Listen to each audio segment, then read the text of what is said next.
speech. And now, we are pleased to welcome our first keynote speaker, Mr. Charles Lake, Chairman of the Board of Directors for the U.S.-Japan Business Council, Incorporated, and the Chairman and Representative of Aflac Japan. Aflac is one of the most successful foreign companies doing business in Japan, and Mr. Lake has played a key role in its success. I'm sure his speech will provide us with insight on the potential of business in Japan and clues for success. Please come to the stage, Mr. Lake. Thank you.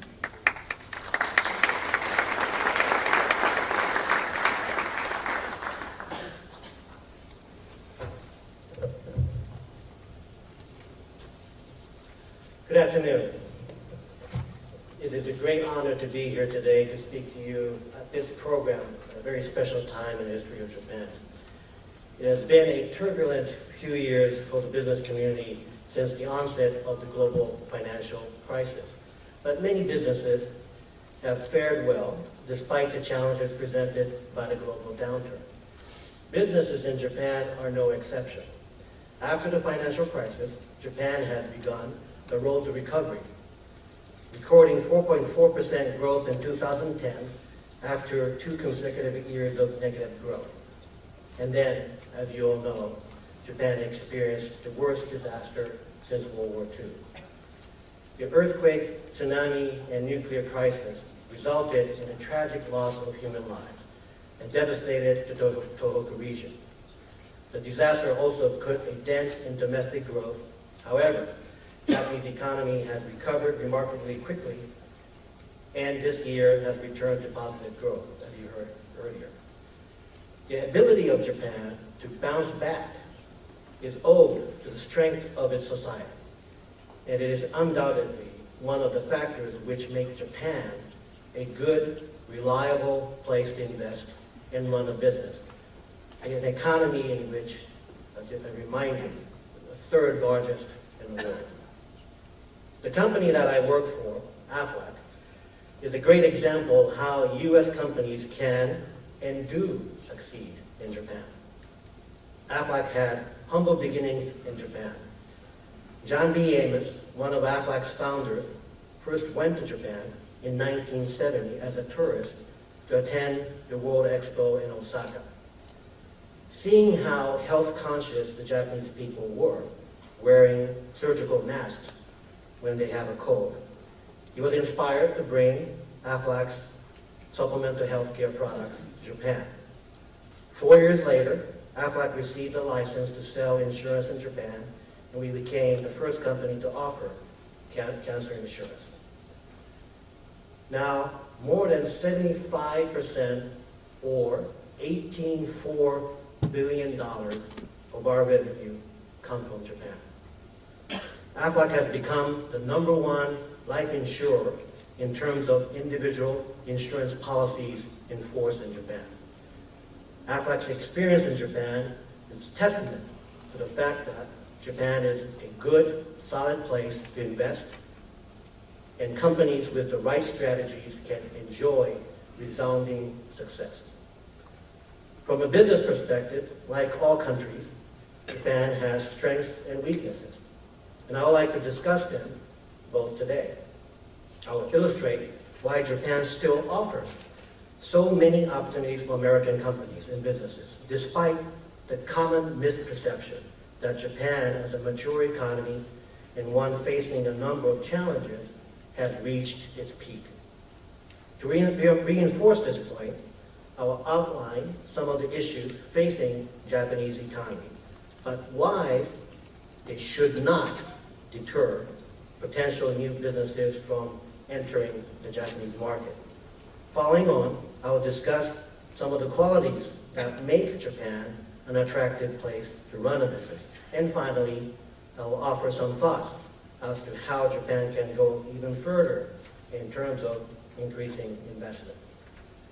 First, however, I'd like to discuss the Japanese business response to the earthquake, tsunami, and nuclear disaster, and how efforts by the business community ensured disruption to the global supply chain were kept to a minimum. In the aftermath of the triple disaster, there was much concern among economists and analysts that the global supply chain would be severely affected given the integral role Japan plays, making 40% of global electronics components, 19% of semiconductors, and 20% of all technology products. The fact that the disaster came at a time when the world was trying to recover after the global financial crisis merely compounded the unease. Without doubt, the disaster brought many Japanese business operations to a halt and temporarily disrupted global supply chains. However, not to the extent many expected. Despite the concern, the world did not run out of the iPad 2. One reason for this lies with the reliable and dedicated way business is conducted in Japan. Japanese companies were quick to act, implementing a number of countermeasures that returned global supply chains to normal much sooner than expected. For example, many companies quickly shifted production to other areas or countries unaffected by the disaster, including upping production at those facilities.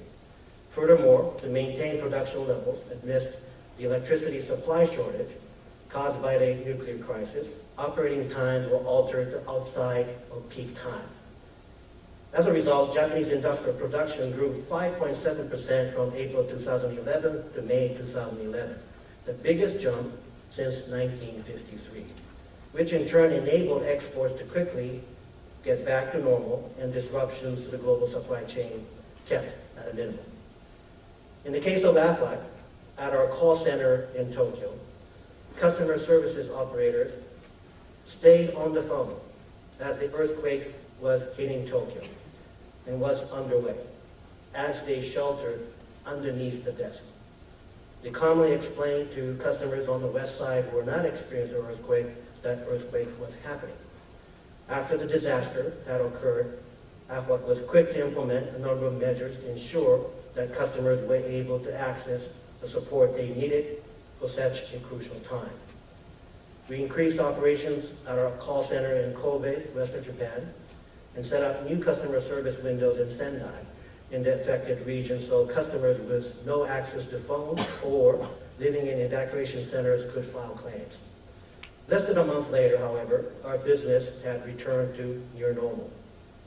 The ability of companies in Japan to bounce back as quickly as they did can be attributed in part to the high work ethics and untiring dedication of the Japanese workforce. Before I talk more about Japan's strengths, please let me first outline some of the challenges facing the country. These include high sovereign debt, slow economic growth, a dysfunctional political environment, and a shrinking and aging population. First, the public debt. The public debt exceeds 200% of GDP, the highest in OECD, and rising. But Japan is not about to become the next Greece, as most of Japan's debt is held domestically, and it has a large reserve of foreign assets, which could be sold if need be. Furthermore, Japan still has high national savings, which will ensure a steady supply of credit. Since the high growth years of the earlier period, the Japanese economy has been somewhat stagnant for the most part in positive territory, while growing ever so slowly. This year, due to reconstruction in the disaster-affected area, the economy is expected to grow 2%, and following on from that is predicted to continue to produce positive growth. But one of the threats to Japan's competitiveness is the dysfunctional political environment. Although Japan is not alone in facing this problem, as demonstrated by the behavior of some of our politicians in Washington. However, the situation is a bit more significant in Japan, in my view. Of course, Councillor Mashiko is an exception to this rule. Since taking office in August 2011, Prime Minister Yoshihiko Noda has been trying to balance the need for fiscal austerity with economic revitalization, which is one of his administration's top priorities. However, implementation has not been easy given the so-called twisted diet, where the ruling Democratic Party of Japan no longer holds a majority in the upper house. This situation makes it necessary for the DPJ to gain the cooperation of the largest opposition party, Liberal Democratic Party, in order to have legislation passed at time. For the most part, except with regard to measures specifically related to post-March 11 disaster recovery and current cooperation in pushing through the integrated Social Security and tax reform legislation, the opposition has taken a largely obstructionist stance, refusing to cooperate in the policy process at the same time calling for the Prime Minister to dissolve the lower house and call a general election. The resulting policy paralysis has driven down public support ratings and for both parties and could spur a general election in the coming month. With regional leaders rising to challenge established politicians from LDP and DPJ, change is coming in Japanese politics with possible historic political realignment. One critical outcome that we all desire in the business community is that certain stability is established to make the annual change of prime ministers a thing of the past. It is never effective for any nation to continuously send a new leader every year to the meetings of the heads of state at G20. But the important point is that everyone recognizes this in Japan, and thus change is coming. A declining fertility rate and aging population are among the most difficult challenges that Japan faces on the path to sustained growth and prosperity. As these trends progress, they will put increasing pressure on Japan's finances as the Social Security system comes under further strain. The government and companies should look for ways to counterbalance the negative impact this may have on the economy and business and implement measures to increase productivity growth. At the same time, for companies, this can harness the associated opportunities that the growing niche market creates. Putting aside the challenges Japan faces, Japan has a number of strengths. It provides a competitive market with business sophistication, innovation, playing a leading role in research and development, large market size, quality healthcare and education. Furthermore, it has a very well-educated, hard-working population, which leads to labor market efficiency. According to a World Bank survey, Japan ranks 20th overall in terms of ease of doing business. Japan's particular strength lay in protecting investors, ease of trading across borders, and resolving insolvency report notes. Availability of credit was also listed as an advantage. Japan scored highly in this World Bank survey, even though it does not take into account important factors in doing business, such as market size, workforce skills, and security, all of which are Japan's strength. On the World Economic Forum's Global Competitiveness Index, Japan came in at number 9. Japan scored highly in the majority of pillars of competitiveness, including institutions, infrastructure, health and primary education, and higher education, and training, and goods market efficiency, labor market efficiency, and technology readiness. Japan enjoys a major competitive edge in business sophistication and innovation. The size of the Japanese market is also a convincing factor when looking for a place to operate a business. With a population of 127 million, nearly half of which live in the 3 major metropolitan areas, Tokyo, Osaka, and Nagoya, Japan provides one of the best and largest markets in which to invest.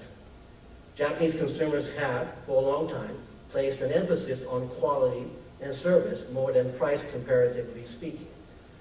They are fair and loyal to companies that deliver this quality of service. Therefore, companies that deliver high-quality products and services can do well in this market. The once insular Japanese market is now open to foreign products, creating an environment where foreign companies can also do well. In order to encourage more FDI in Japan, the government is working to make it easier, as you're hearing today, for foreign companies to invest and operate a business. It is not just at the national government level. Initiatives to attract FDI into Japan are being carried out at local prefectural government level and also implementing business-friendly policies and programs. For example, Aflac has large operations housed in 2 high-rise buildings in the city of Jofu, Tokyo. Like many other localities, Jofu is actively seeking investments. So when they learned that Aflac was considering expansion, the city officials actively worked with us and offered incentives for Aflac to expand our operations there. We are very pleased with our decision to establish operations center in Jofu. Jofu City is currently running a number of business investment campaigns through its industry associations, many focused on assisting small and medium-sized enterprise. It's not surprising the mayor of Jofu is actually a graduate of JETRO. Also, Tokyo Metropolitan Government offers grants to promote innovation and facilities access to credit, among other things. Other initiatives by local and prefectural governments and national government do much to promote the investment. The national government policies also at the macro level need to be conducive to fairer, freer trade and investment. Japan can make itself even more open to trade and investment in a number of ways, but today I would like to highlight just 2. One such measure could be Japan's entry into the Trans-Pacific Partnership, the TPP. If Japan is able to meet the high standards of TPP, Japan stands to benefit greatly from the entry into the negotiations for reasons including, first, it would have a big trade and economic impact. The Japanese and U.S. economies would likely get a much-needed boost, not only from efficiencies achieved through trade creation among TPP member countries, but also from the substantial competitiveness gains Japan could reap from economic restructuring necessary to join and implement TPP. Second, it would boost U.S.-Japan economic integration. While total U.S.-Japan trade surpasses $200 billion annually, the growth in bilateral trade has slowed significantly over the past decade. Improvements in the Japanese economy and business environment resulting from TPP will create new opportunities and interest for U.S. companies in Japan in manufacturing, technology, and services in agriculture. The same, of course, for Japanese companies in the TPP region as well. More importantly, Japan's addition to TPP will allow the United States and Japan, close allies with shared value and strong economic and cultural ties, to work together to develop a high standard trade and economic architecture in the rapidly growing and integrating Asia-Pacific region. The United States and Japan could cooperate through TPP to establish region-wide product safety standards, regulatory frameworks, transparency standards, enhanced supply chains, tackling business environment issues in a way that would benefit the competitiveness of the United States and Japanese companies in competing in the region. A commitment by the government of Japan to pursue TPP in the very near future would do more than anything to signal to the world that Japan is even more open for business. This will be an important near-term confidence-building measure, and it will likely have a significant impact as concrete sign that it is not business as usual. In the mid to long term, participation in TPP would boost growth and sustain recovery by ushering economic reforms in some key areas that will make the economy more dynamic and competitive, as well as more attractive place to invest and operate. Although Prime Minister Noda has indicated his desire to have Japan participate in the negotiations, which, by the way, was welcomed enthusiastically by domestic and foreign business community in Japan, no decisive steps have been taken by the Japanese government thus far. Free trade agreements do facilitate trade and investment between participating countries, and for this reason, as highlighted in the recent METI white paper, Japan is pursuing FTAs with other trading partners as well, including a trilateral agreement with China and South Korea, a bilateral agreement with the European Union, and other important allies. Japan's ability to conclude these and other agreements will certainly impact on the attractiveness of Japan as a place to foreign business. When it comes to encouraging foreign investment in Japan, mergers and acquisitions especially should be promoted. After all, M&A is the primary vehicle for inbound FDI in every developed nation. M&A transactions and the expansion in investments that often follows them generate all of the same economic benefits that greenfield investments do, only faster. They also generate proceeds for the sellers who use the funds to spend elsewhere in the economy. This model tends to be the favorite by Japanese companies in their overseas expansion. However, at present, business culture can be resistant to even friendly M&A, and those that do wish to acquire a company through a corporate takeover face challenges more relating to business environment than government regulations or restrictions. To become even more attractive to foreign investors, Japan needs to give foreign companies better opportunities for acquiring Japanese firms. Furthermore, it must take additional steps in regulatory reform, reducing high operating costs, high taxes, which, by the way, I believe it is on track to do so, as you heard with the programs that was described a bit earlier. It should increase labor mobility too, boost confidence in corporate governance practices and their transparency and concrete incentives, as you heard as well. Asia is the fastest growing region, as we all know, in the world. It is set to benefit from rising per capita GDP, which will fuel ever-growing consumer demand. Japan, at the center of the region, stands to benefit substantially from Asian development, given its integral role in the global supply chain centered in Asia. Given the favorable business environment in Japan and the enduring close relationship between the United States and Japan, it makes sense for U.S. companies to invest in Japan, not only enjoying the benefits of supplying to the Japanese market, but using Japan as a base to take advantage of further opportunities in Asia. As I have mentioned, Japan is the third largest economy in the world, with a massive and highly concentrated market. Its consumers are loyal and fair, and its employees are dedicated and hardworking. It shares the same values and the rule of law as the United States, and is a safe and stable place for U.S. companies to invest and run their business. At the same time, the Japanese government and industry associations are working to encourage more foreign businesses onto its shores. All of these factors make Japan an obvious choice. Japan is a good, solid place to invest, and companies with the right strategies can enjoy great success. So we look forward to seeing you in Japan. Come and join us. Thank you very much for your attention.